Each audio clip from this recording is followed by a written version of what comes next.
You will hear a number of different recordings and you'll have to answer questions on what you hear. There will be time for you to read the instructions and questions, and you'll have a chance to check your work. All the recordings will be played once only. The test is in 4 sections. At the end of the test, you will be given 10 minutes to transfer your answers to an answer sheet. Now turn to Section 1. Section 1. You will hear a science student inquiring about English courses at a university language centre. You now have 30 seconds to read questions 1 to 7.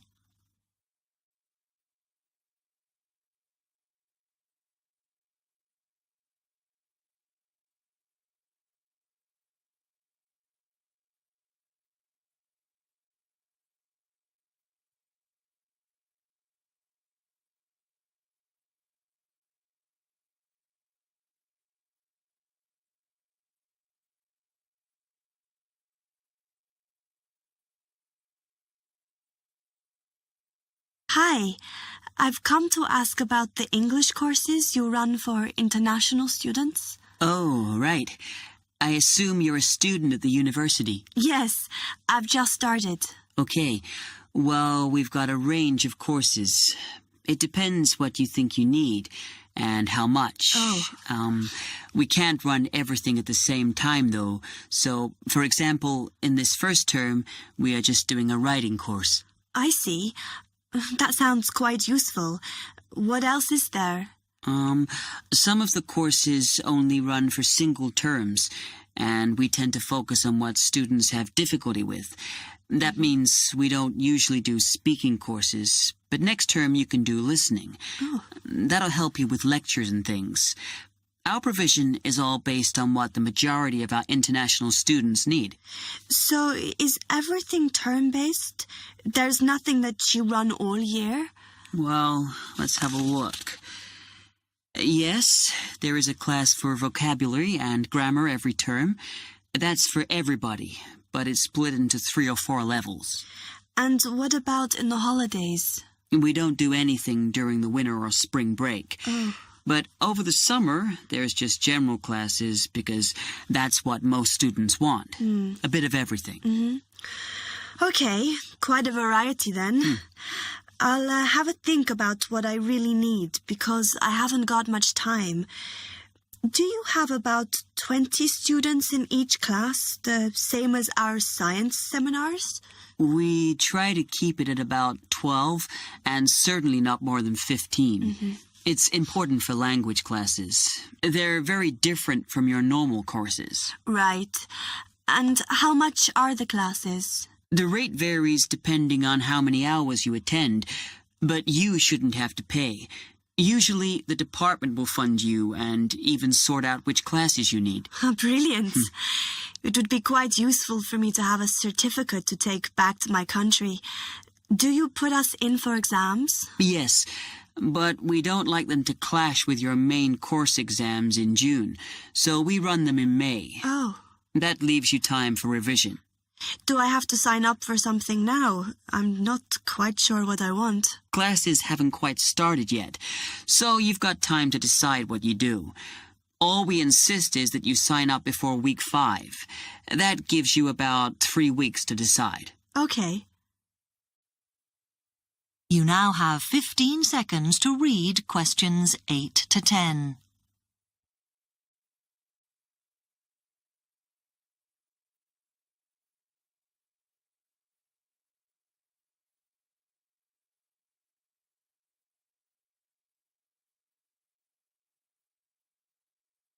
Then, when you've made up your mind, you need to come back here to the administration office to enroll.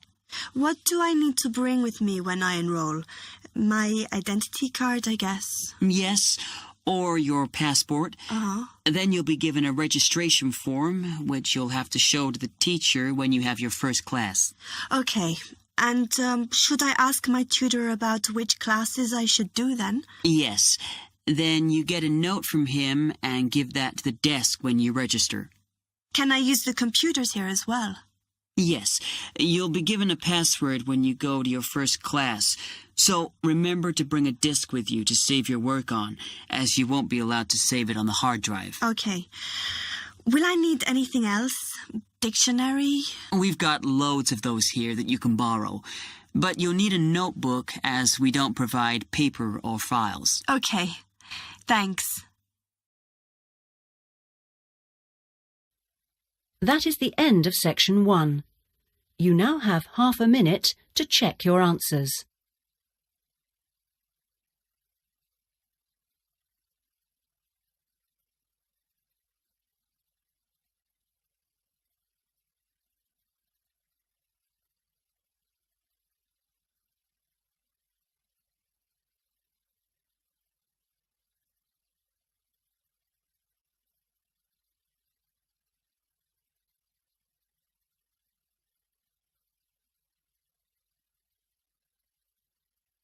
Section 2. You will hear a man giving some information about transport in London. You now have 30 seconds to read questions 11 to 15.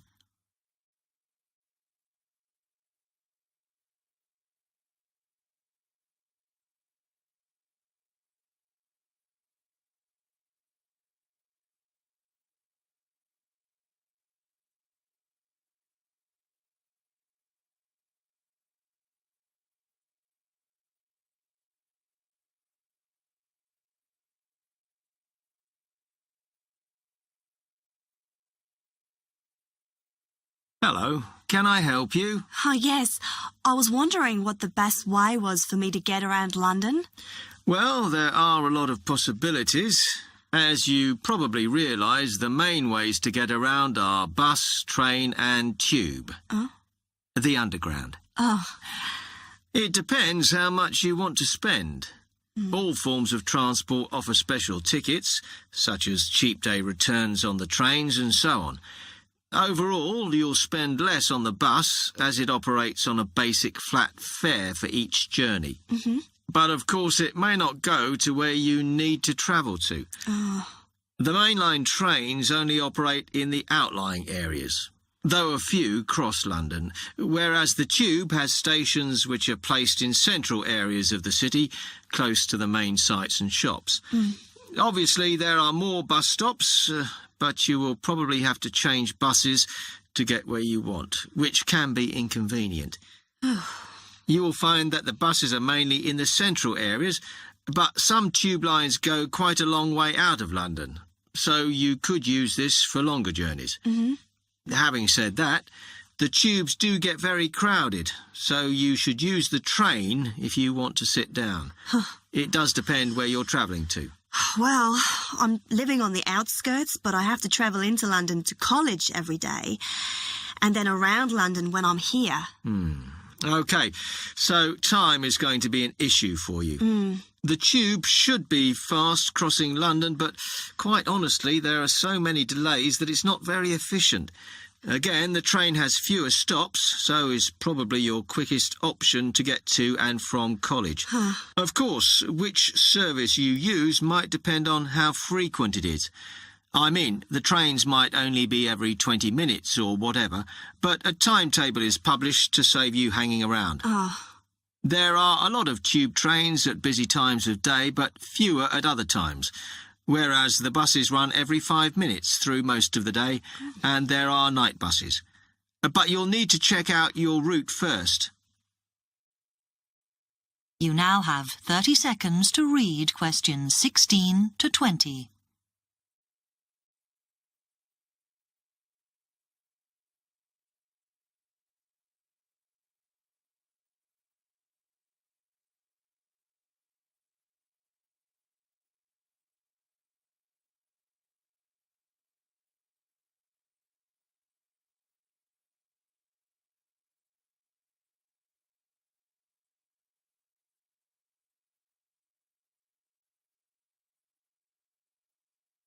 Okay, thanks. How can I get from here to Hackney then? Right, well, you can choose. We're here at the information office, OK? Now, next to us, on the corner of the High Street and Sweet Street, is the bus stop. opposite the bank. Uh-huh. The bus goes all the way to Hackney, but it is a very indirect route, so it could take ages. Oh. If you want to take the train, walk down the high street towards the city. Go past the bank, and on your left is the station, just before you get to the post office. There's a mainline service to Hackney Wick, so if you need to get into the centre of Hackney, you may need to pick up a bus when you get there. Opposite the post office, on the corner of Hart Lane, is the tube entrance. You'll see the big signs. That's probably the best way to get there, though you may have to change. It's probably best if you go and get a travel card first. Oh. To get to the ticket office, you go out of here onto the High Street. Then turn into South Street, and the ticket office is on your right opposite the cinema. Of course, you may decide it's quicker to take a taxi. But it's a long way, so I think it'll be very expensive. If you do want to get a cab, then the rank is outside here, just opposite the office. That is the end of section 2. You now have half a minute to check your answers.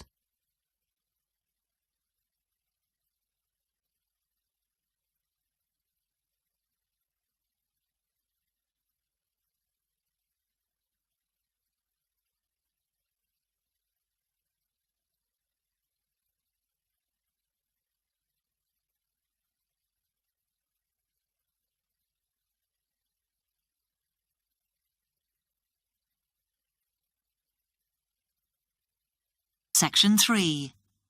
You will hear two medical students, Caitlin and Hideki, discussing options for courses. You now have 15 seconds to read questions 21 to 23.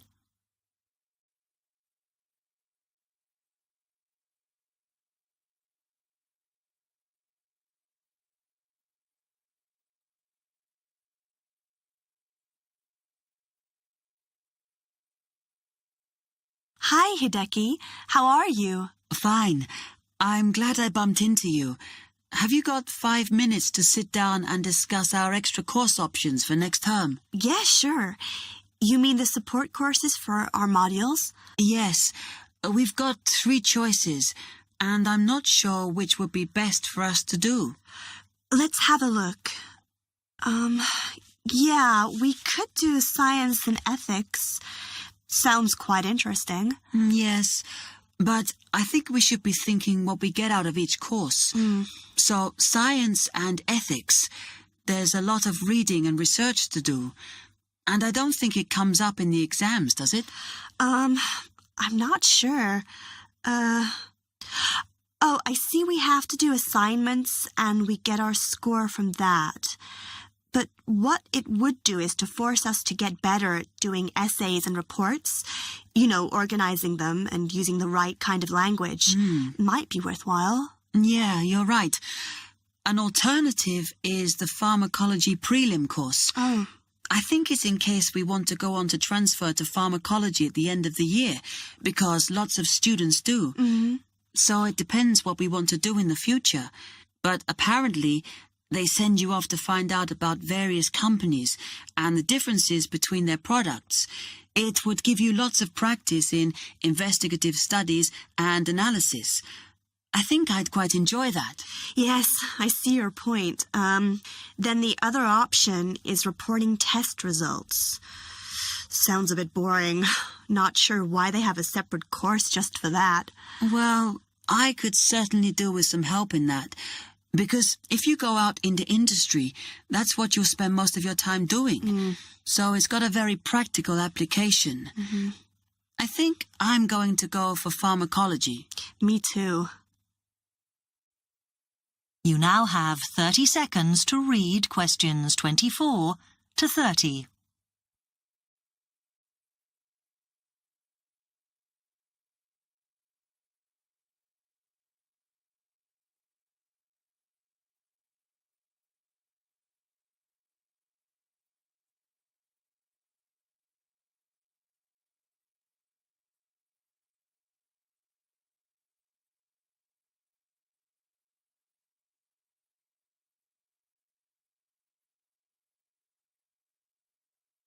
So let's have a look at it in more detail.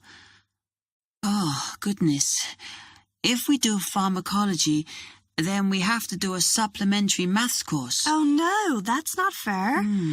Mind you, I think I need it. Does that mean we have twice as many lectures? No, this maths is only a short course. The chemistry department are responsible, and they do it in the 3rd term.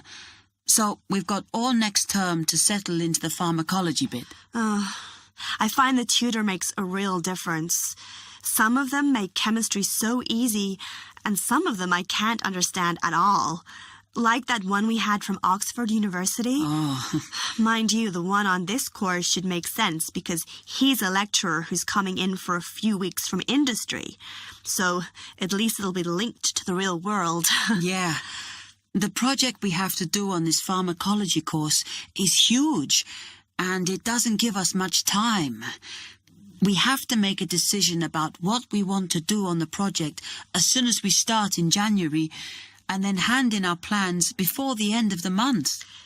Doesn't give us much time to sort out what's possible or not. I mean, doesn't the scale of our project depend on what resources we can have? Like what equipment we can use? I suppose so, though I think there's plenty available. For example, it says that if we need to do any experiments, then we can use all the equipment in the new lab, as long as we book it. Oh, okay. It's slowly beginning to take shape for me. I think it'll be a good course. I'm just worried that I get enough support to do it. I think you'll be okay. And the tutors are always available if you get stuck.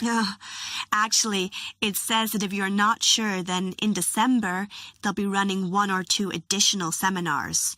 So I might go to those. Actually, what's quite interesting is that at the end of the course, when our project is completed, then we have to do a presentation on it. Oh. I think that's quite good practice. A bit scary, though. Well, it shouldn't be too bad, as they say that we can do it in pairs. Spread the load, as it were. Good. I have done presentations before, but I'm always very nervous. And is the presentation what we're assessed on, then? Let me look. It says that we have an interview and we get a mark for the whole course depending on how well we do in that. Oh, right. Okay, so That is the end of section 3. You now have half a minute to check your answers.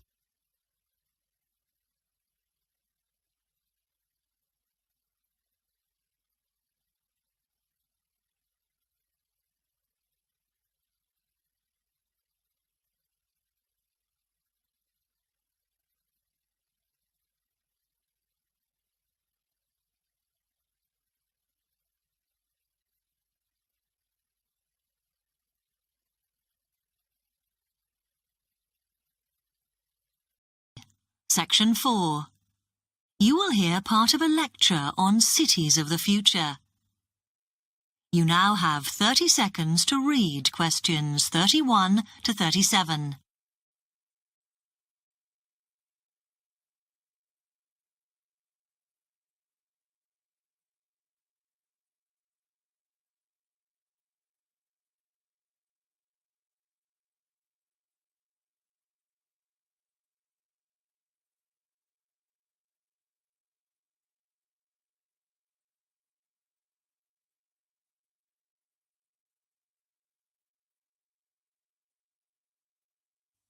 OK, we've been looking at how societies will develop in the future and at the increase in the size of cities. So I want to talk to you today about the key considerations in these cities of the future.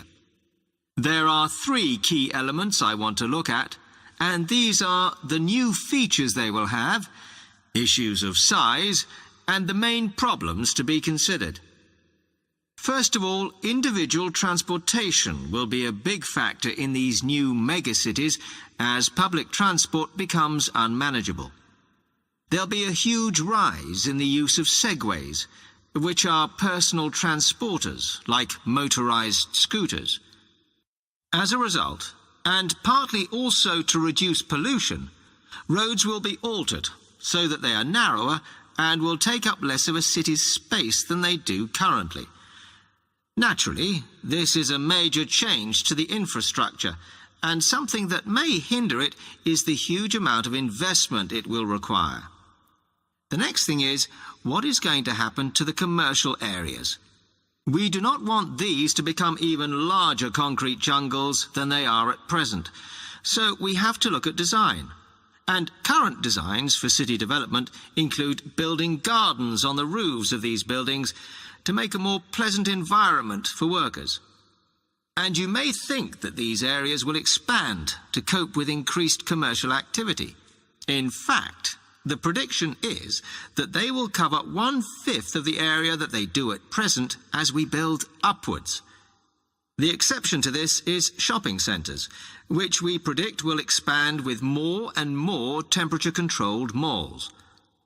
What may cause difficulties is that the superstores will be confined to the outer edges of the city, as they will be too big to fit into the new malls. Then, of course, there are the residential areas, and these will undergo their own changes. One particular development will be houses which are built from glass, as innovations in this material allow it to provide light without causing problems with temperature inside a building. The residential areas will not be allowed to expand without limit, as happens in some areas at present, and their size will be restricted to a population of 15,000. One issue, which has yet to be resolved, and I'm not sure it ever will be, is how we manage to house older residents. They will be increasing in numbers as time goes on. Finally, how will these cities live? We know we have limited energy sources, so what will we do? Well, something currently in development, which will be a feature, is that waste is going to become an energy source. For example, to provide gas in homes. Also, as new technology and systems are developed, we will find that energy plants will become smaller.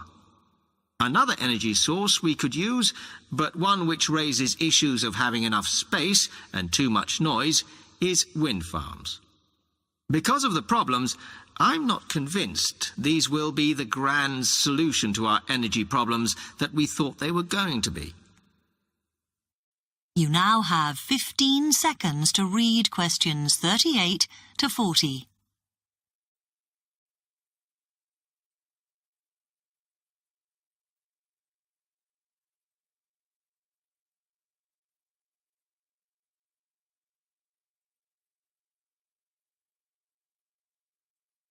Now, moving on to looking at the social aspect of cities, we need to look at housing and how people will live. Cities currently have flats in the centre, populated by single people and wealthier residents, and families tend to move to the outskirts. In the future, the centre of cities will see a dramatic change. We will see many more examples of cooperative buildings. This is where people join together to form a company that owns the building they live in. And despite continuing shortages, there will also be a rise in the provision of retirement homes in city centres, so that the elderly can have easy access to hospitals and shops. Recently, we have seen a levelling off in the growth of private housing, and I think that will not change. But we are likely to see more social housing, as far fewer people will be able to afford to own their own homes. OK, now, if anybody has any...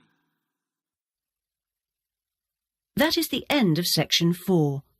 You now have half a minute to check your answers.